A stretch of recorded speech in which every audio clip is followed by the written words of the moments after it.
일본 닛산 임원의 고백. 2024년 11월, 일본 요코하마 닛산 본사. 32년간 이 회사에서 일해온 한 임원이 창밖을 바라보고 있었습니다. 그의 손에는 본사 건물 매각을 알리는 내부 공문이 들려 있었습니다. 9,100억 원의 본사를 팔아야 할 정도로 회사가 무너졌다는 사실이 믿기지 않았습니다. 더 충격적인 것은 바로 옆 모니터에 떠 있는 뉴스였습니다. 미국 백악관이 한국 현대차에 직접 사과 전화를 걸었다는 내용이었죠. 같은 자동차 회사인데 한국과 일본의 처지는 왜 이렇게 달라진 걸까요? 그가 입을 열었습니다. 안녕하세요. 저는 닛산 자동차에서 32년을 일한 마츠모토 히로시입니다. 아니, 이제는 이랬다고 과거형으로 말해야 할지도 모르겠습니다. 어제 회사에서 공식 발표가 있었습니다. 우리가 30년 넘게 일해온 이 요코하마 본사 건물을 매각한다는 내용이었습니다. 2009년 도쿄에서 이곳으로 본사를 옮길 때만 해도 우리는 세계적인 자동차 기업이라는 자부심으로 가득했습니다. 새 건물 앞에서 동료들과 함께 찍은 사진이 아직도 제 책상 위에 놓여 있습니다. 그때 우리는 웃고 있었습니다. 미래가 밝다고 믿었습니다.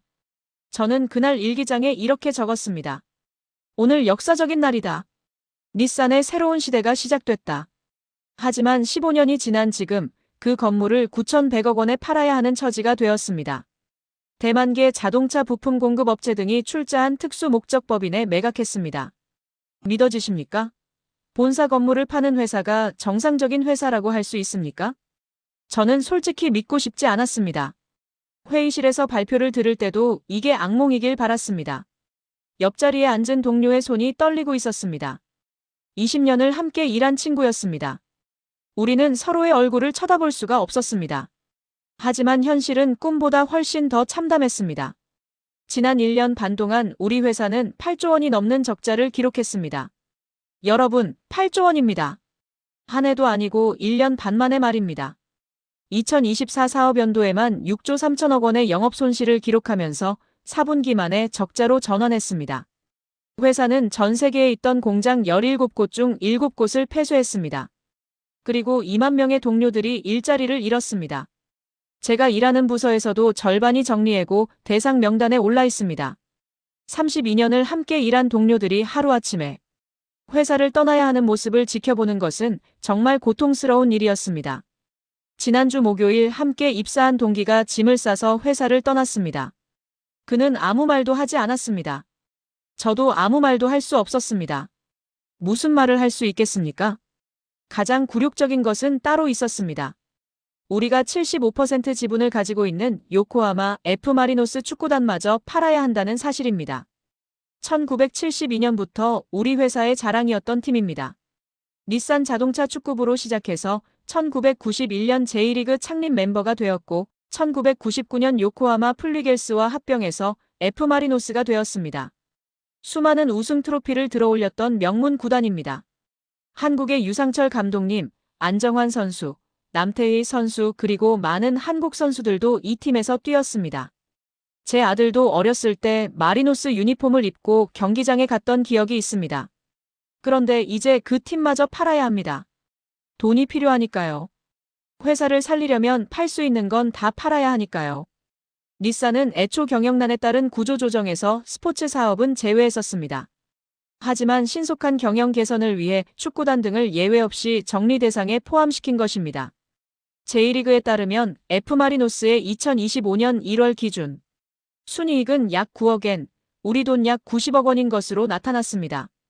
그나마 흑자를 내는 사업인데도 팔아야 합니다. 영국 프리미어리그 맨체스터 시티와의 글로벌 파트너십 계약도 종료했습니다. 11년간 이어온 동행이었는데 말입니다. 맨체스터 시티는 중동의 대부호인 셰이크 만수르가 소유한 시티 풋볼 그룹 소속입니다. 2014년부터 시티 풋볼 그룹과 계약을 체결하고 경기장에 광고 활동을 진행하고 있었지만 올해로 끝냈습니다. 만수르마저 손절을 친 것입니다. 요코하마 국제 경기장의 명명권 계약도 재협상 중입니다. 요코하마시 소유인 이 경기장은 닛산이 명명권을 구입해 닛산 스타디움으로 사용하고 있습니다. 기존 후원금의 절반도 안 되는 연간 5천만 엔, 1년 계약을 요구하고 있습니다. 그만큼 회사 사정이 절박합니다. 그런데 어제 정말 견딜 수 없는 뉴스를 봤습니다. 미국에서 한국 현대차 직원들이 구금되는 사건이 있었습니다. 비자 문제로 조지아주 이민국에서 한국인 근로자들을 대규모로 체포한 사건이었죠. 그런데 그 다음이 충격이었습니다. 백악관에서 직접 현대차 사장에게 전화를 걸어 사과했다는 겁니다. 현대차 미국 법인 사장인 호세 무뇨스는 BBC 인터뷰에서 백악관으로부터 사과 전화를 받았다고 직접 밝혔습니다. 조지아 주지사도 전화를 걸어와 무슨 일이 일어난 건지 모르겠다. 이건 주 정부 관할이 아니다라며 해명에 나섰다고 합니다. 심지어 트럼프 대통령이 폭스뉴스와의 인터뷰에서 이 사건을 언급했습니다. 조지아주 사태를 예로 들며 미국이 필요로 하는 해외 기술 인력들을 데려와야 한다고 말한 겁니다. 대통령이 직접 나서서 한국 기업을 감싸는 모습을 저는 어떻게 받아들여야 합니까? 같은 자동차 회사입니다. 둘 다 해외에 진출한 글로벌 기업입니다. 그런데 한국 기업은 미국 대통령과 백악관이 직접 나서서 달래고 우리는 본사 건물을 팔아서 근근히 버티고 있습니다. 이게 대체 어떻게 된 일입니까? 한미 양국은 조지아주 사태를 계기로 비자 제도 개선을 위한 워킹그룹까지 가동하고 있다고 합니다. 미국이 얼마나 현대차를 필요로 하는지 보여주는 대목입니다. 미국은 현대차의 전기차 공장이 필요합니다. 기술이 필요합니다. 일자리가 필요합니다. 그래서 대통령까지 나서서 달래는 겁니다. 현대차는 조지아주에 76억 달러를 투자해서 전기차와 배터리 공장을 짓고 있습니다. 8조 원이 넘는 돈입니다. 미국 입장에서는 절대 놓칠 수 없는 투자입니다. 반면 우리 닛산은 어떻습니까? 미국 시장에서 판매량이 계속 줄어들고 있습니다. 올해 판매량은 전년 대비 7.3%나 감소했습니다. 148만 대를 팔았지만 그것도 부족합니다. 회사는 너무 어려워서 2025 회계연도 손익 전망치조차 발표하지 못했습니다. 앞으로 얼마나 더 손해를 볼지 예측이 안 된다는 뜻입니다. 닛산은 독일 메르세데스 벤츠 그룹과 함께 세운 멕시코 공장에서 자동차 생산을 11월 중에 종료한다고 밝혔습니다. 아울러 일본 규슈에 짓기로 했던 전기자동차 배터리 공장 건설 계획도 전면 백지화했습니다. 공장 건설 비용은 11억 달러에 달했는데 이 돈을 투자할 여유가 지금 닛산에게 전혀 없습니다. 이쯤 되면 거의 폐업 수순이 아닌가 싶습니다. 더 절망적인 것은 중국입니다. 다카이치 사나에 총리의 대만 관련 발언 이후 중국은 본격적으로 일본을 공격하기 시작했습니다. 다카이치 총리가 대만은 중요한 파트너라고 말한 것이 중국을 자극했습니다. 중국은 대만을 자국의 영토로 간주합니다. 일본 총리가 대만을 파트너라고 부른 것은 중국 입장에서는 주권 침해로 받아들여질 수 있는 발언이었습니다. 중국 정부는 즉각 자국민들에게 일본 여행을 자제하라고 지시했습니다. 형식은 당부였지만 실상은 명령이었습니다. 중국 교육부는 일본 유학을 자제하라고 했고 문화관광부는 일본 여행을 가지 말라고 했습니다. 이 같은 중국 정부의 지침에 발맞춰 중국의 주요 항공사들이 일본행 항공편을 취소하거나 아예 운항을 중단했습니다. 대형 여행사들은 일본 신규 예약을 받지 않기 시작했습니다. 중국 정부가 하라는 대로 따르는 겁니다. 중국인들은 정말 국가의 말을 잘 듣는 것 같습니다. 한일령 발동이라고 봐도 무방합니다. 중국 정부의 조치는 일본 현지에서 즉각적인 효과를 냈습니다. 일본 지역 방송인 CBC TV 보도에 따르면 일본과 중국 간 긴장 고조로 일본 도카이 지방 호텔에 영향이 미치고 있는데요. 다카이치 총리 발언에 대한 중국 정부의 대응 조치가 발표된 뒤 도카이 지방의 한 호텔에서는 엄청난 일이 벌어졌습니다. 중국 여행사로부터 들어온 취소 요청이 11월 한 달에만 1,000명분에 달했습니다. 그것도 취소 수수료 없이 말입니다. 중국 정부의 요청이니 수수료를 낼 수 없다는 게 중국 여행사들의 답변이었습니다. 일본 여행사 측은 중국 정부의 요청이라는 점을 들며 취소 수수료도 낼 수 없다는 입장을 밝히고 있습니다. 이 호텔 대표는 방송 인터뷰에서 2012년 센카쿠 열도 갈등 때를 언급했습니다. 당시에도 중국인 관광객 예약 취소가 있었지만 예약이 확정되고 최종 명단이 도착한 뒤에 취소해달라는 요구는 없었다고 합니다. 지금은 취소 수수료까지 면제해달라는 요구를 해오는데 솔직히 난처하다고 말했습니다. 호텔 입장에서는 이미 준비를 다 해놨는데 갑자기 취소되니 막대한 손실입니다.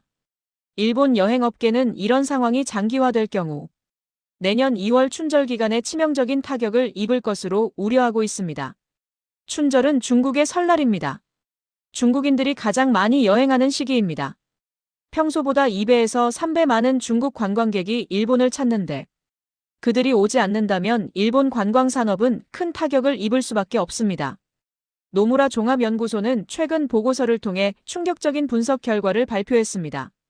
중국 정부의 일본 여행 자제 방침이 1년간 유지될 경우 일본 내 관광 소비가 1조 7,900억엔 줄어들 것으로 전망했습니다. 우리 돈으로 16조 9천억 원입니다. 이는 일본의 연간 실질 국내 총생산 즉 GDP를 0.29% 하락시킬 수 있는 규모입니다.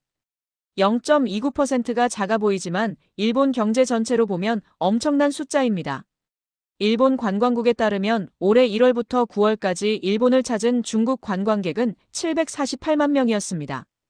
지난해 일본 내 중국 유학생은 전체 유학생의 36.7%를 차지하는 12만 3,485명이었습니다. 이들이 모두 사라진다면 일본 경제에 미치는 영향은 상상을 초월합니다. 이 같은 상황이 여행객이나 유학생 등을 넘어 확산할 여지도 있습니다. 저는 2012년 센카쿠 열도 갈등 때를 기억합니다. 그때도 중국의 보복이 있었습니다. 하지만 지금은 그때보다 훨씬 더 체계적이고 강력합니다. 2010년 센카쿠 열도에서 일본과 중국 간 영토 갈등이 벌어졌을 때 중국은 히토류 수출 통관 절차를 지연시키는 방식으로 대응했습니다. 히토류는 첨단 산업의 필수적인 자원인데 중국이 그걸 무기로 쓴 겁니다. 2012년 일본이 센카쿠 열도 국유화를 선언하자 중국은 자국민의 일본 방문을 통제했습니다. 그해 1년간 줄어든 중국인 일본 관광객이 전년 대비 25.1%에 달했습니다. 4분의 1이 사라진 겁니다. 중국에서는 격렬한 반일 시위가 일어났습니다. 혼다 자동차, 파나소닉, 캐논 등 대표 기업들의 중국 공장이 한동안 멈췄습니다. 시위대가 공장을 습격해서 불을 지르는 일까지 벌어졌습니다. 일본 제품 불매운동으로 그해 9월부터 10월까지 중국 내 일본차 판매량이 전년 동기 대비 절반 가까이 줄었습니다. 2012년 대중국 수출액은 전년 대비 10% 넘게 감소했습니다. 경제적 피해가 극심했습니다. 그런데 지금은 그때보다 더합니다. 중국의 경제 규모도 커졌고 일본에 대한 영향력도 훨씬 강해졌습니다. 중국은 이번에 넥스페리아 반도체 수출까지 차단했습니다. 넥스페리아는 네덜란드 반도체 업체인데 중국 기업 윙테크가 2019년에 인수했습니다. 이 회사는 주요 완성차 업체의 부품에 들어가는 범용 반도체를 생산합니다. 완성차 한 대에 넥스페리아 칩이 약 500개나 들어갑니다.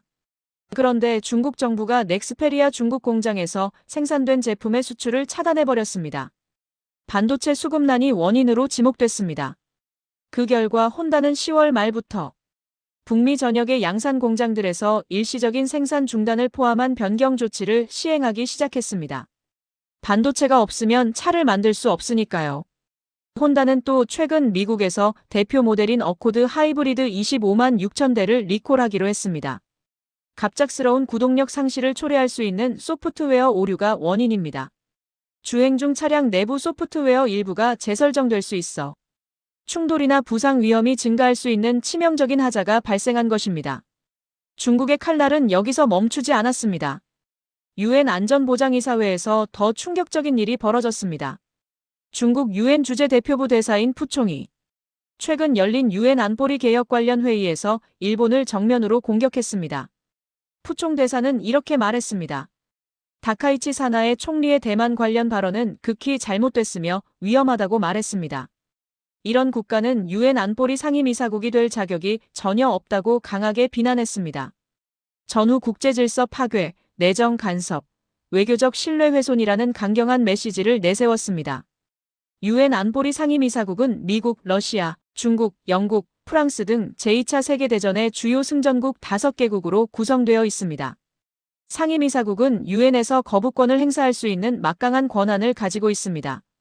일본은 6번째 상임이사국이 되기 위해 지난 1990년대부터 오랜 기간 노력해왔습니다. 30년이 넘는 시간입니다. 막대한 유엔 분담금을 내고 국제사회에 기여하면서 상임이사국 진출을 꿈꿔왔습니다. 그런데 상임이사국 5개국 중 하나인 중국이 일본의 진출을 극도로 반대하면서 사실상 수십 년간의 노력이 물거품이 될 위기에 처했습니다. 저는 오늘 아침 출근길에 도쿄 거리를 걸으며 생각했습니다. 우리는 언제부터 이렇게 약해진 걸까? 1980년대를 기억하십니까? 일본 자동차가 세계를 석권하던 시절이었습니다. 재팬 에즈 넘버원이라는 책이 베스트셀러가 되던 시절이었습니다. 미국 사람들이 일본 제품을 사기 위해 줄을 섰습니다. 소니 워크맨, 도시바 텔레비전, 닛산과 도요타 자동차. 전 세계가 일본 제품을 원했습니다. 메이드 인 재팬은 최고 품질의 상징이었습니다. 그런데 지금은 어떻습니까? 닛산은 본사를 팔고 혼다는 25만 대를 리콜하며 도요타마저 실적 부진에 시달리고 있습니다. 가뜩이나 올해 3분기 일본 경제의 성적표는 처참했습니다. 일본 내각부가 발표한 올해 3분기 실질 국내 총생산은 전분기 대비 0.4% 감소했습니다.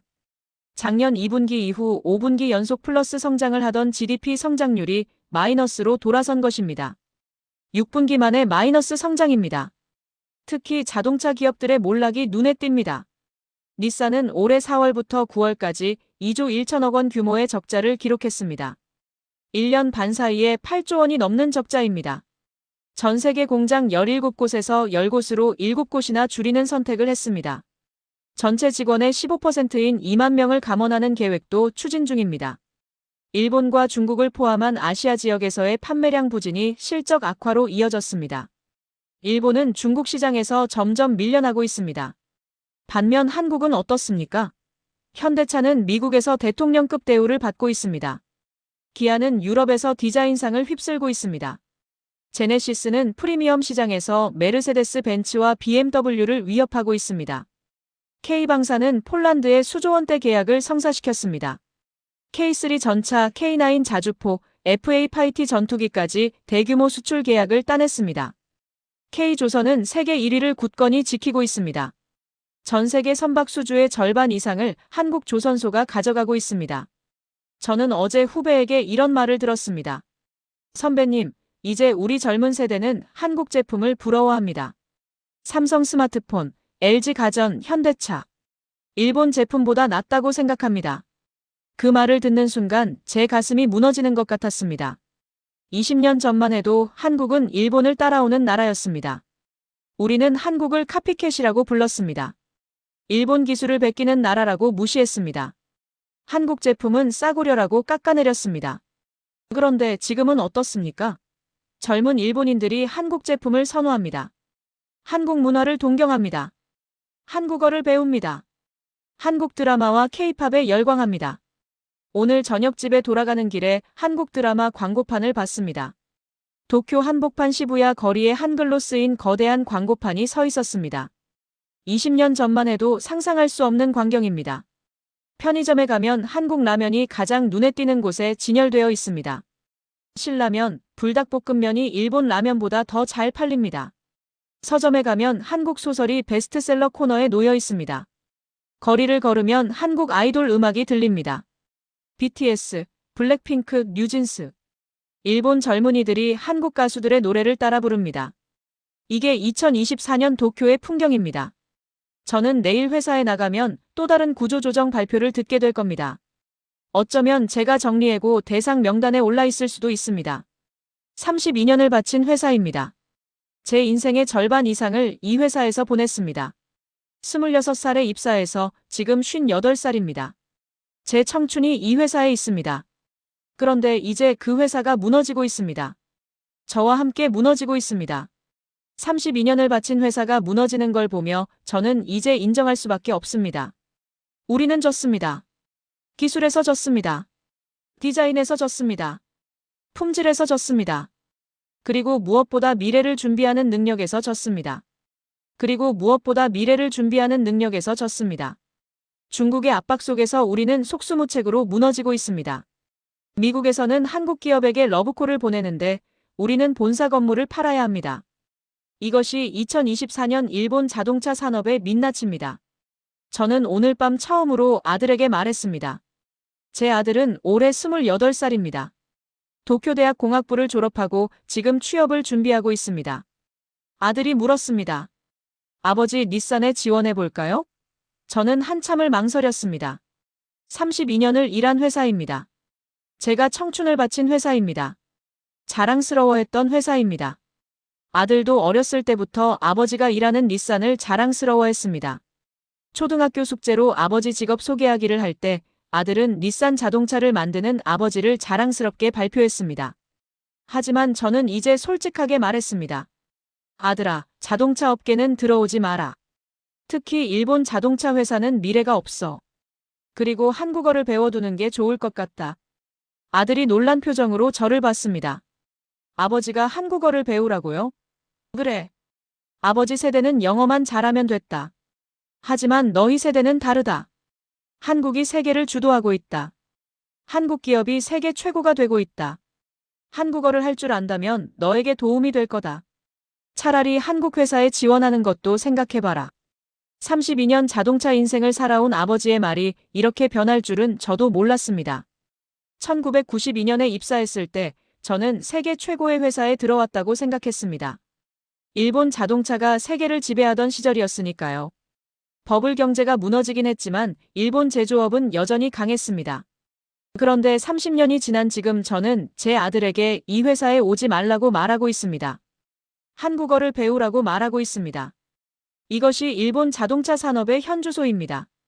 이것이 제가 32년간 지켜본 일본의 몰락입니다.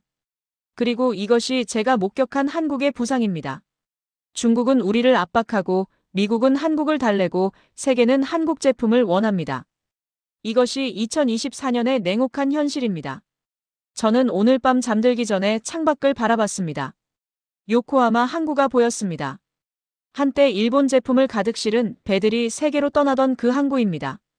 메이드 인 재팬이라는 황금 글자를 단 제품들이 전 세계로 수출되던 곳입니다. 지금은 그 항구에 한국 자동차를 실은 배들이 들어오고 있습니다. 현대와 기아의 로고를 단 차들이 일본 땅에 내려지고 있습니다. 시대가 변했습니다. 세상이 변했습니다. 우리는 변하지 못했습니다. 그것이 우리가 진 이유입니다. 32년 닛산 인생의 끝에서 저는 이제 압니다. 과거의 영광에 취해 있으면 미래를 잃는다는 것을. 이 내용이 마음에 드셨다면 구독, 좋아요, 알림 설정 부탁드립니다. 감사합니다.